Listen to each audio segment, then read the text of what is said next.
Hoje, a gente vai mergulhar numa daquelas perguntas bem fundamentais, sabe?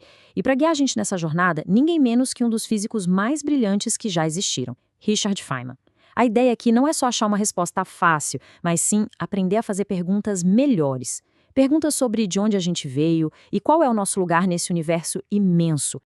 Olha só, de um lado a gente tem, no princípio, Deus criou os céus e a terra.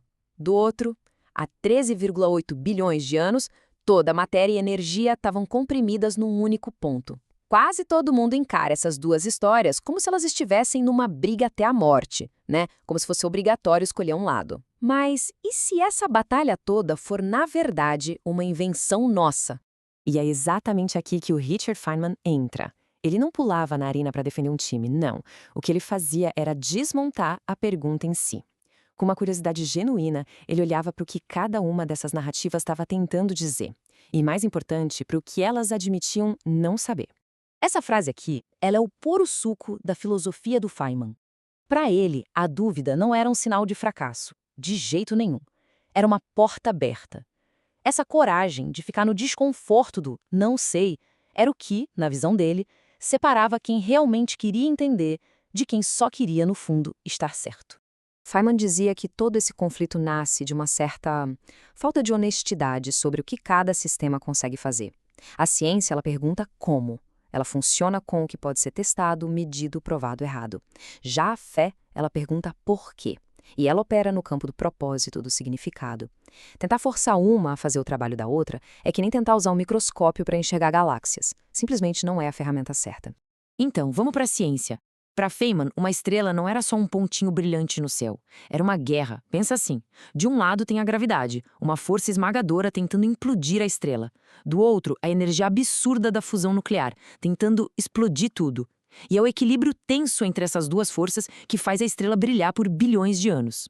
Lá no coração das estrelas gigantes, a pressão e a temperatura são tão, mas tão extremas que os átomos se fundem.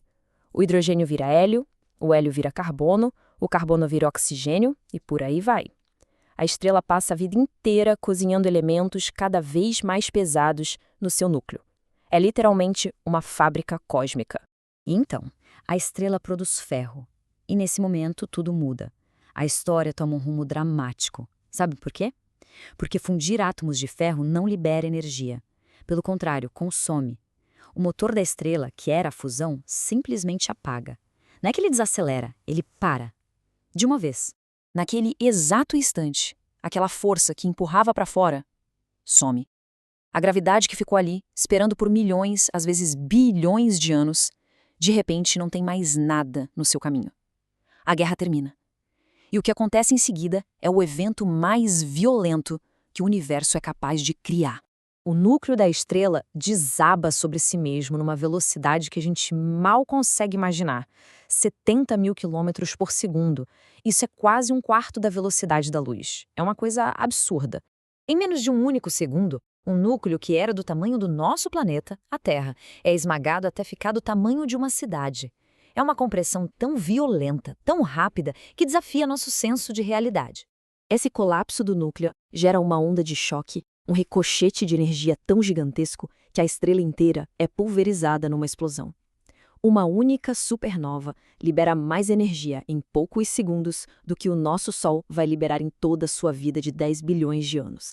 E é nessa explosão, e só nela, que existe energia suficiente para criar todos os elementos mais pesados que o ferro. O ouro de uma aliança, o cobre dentro de um fio, o zinco no nosso corpo, o iodo que a tireoide precisa, tudo isso nasceu no caos absoluto da morte de uma estrela. Esses elementos todos são arremessados pelo espaço. Eles viajam por milhões de anos, se misturam com nuvens de gás e poeira, até que uma dessas nuvens, por gravidade, começa a se juntar de novo e forma um novo sistema solar. O nosso Sol nasceu exatamente assim. E a Terra se formou a partir dos restos das cinzas dessas estrelas que morreram muito, muito tempo atrás. E aqui a gente chega na conclusão, que é, ao mesmo tempo, inevitável e maravilhosa. Isso aqui não é uma metáfora, não é poesia. É um fato da física. O mesmo ferro que corre no sangue e leva oxigênio pelo corpo é o mesmo elemento que um dia parou a fusão nuclear e selou o destino de uma estrela gigante. O que nos torna seres vivos não são ingredientes especiais. Não existe um tal de átomo da vida. Os mesmíssimos átomos que formam uma pedra, carbono, oxigênio, ferro, são os que formam uma célula. A grande diferença não está nos ingredientes, mas sim na receita, na maneira incrivelmente complexa como esses átomos se organizaram. No fundo, a biologia é só um capítulo muito interessante da astronomia. E para Feynman, entender isso não acabava com a mágica de estar vivo. Pelo contrário, só aumentava. Saber que o cálcio dos nossos ossos foi forjado a bilhões de graus no coração de uma estrela não nos diminui. Pelo contrário, nos dá uma conexão física real com absolutamente tudo que existe. Aquela poeira de estrelas mortas, com o tempo e as condições certas, se organizou de um jeito tão sofisticado, mas tão sofisticado, que se tornou capaz de pensar. Capaz de fazer perguntas e de olhar de volta para o céu para tentar entender de onde veio. E essa, talvez, seja a ideia mais maluca e profunda de todas.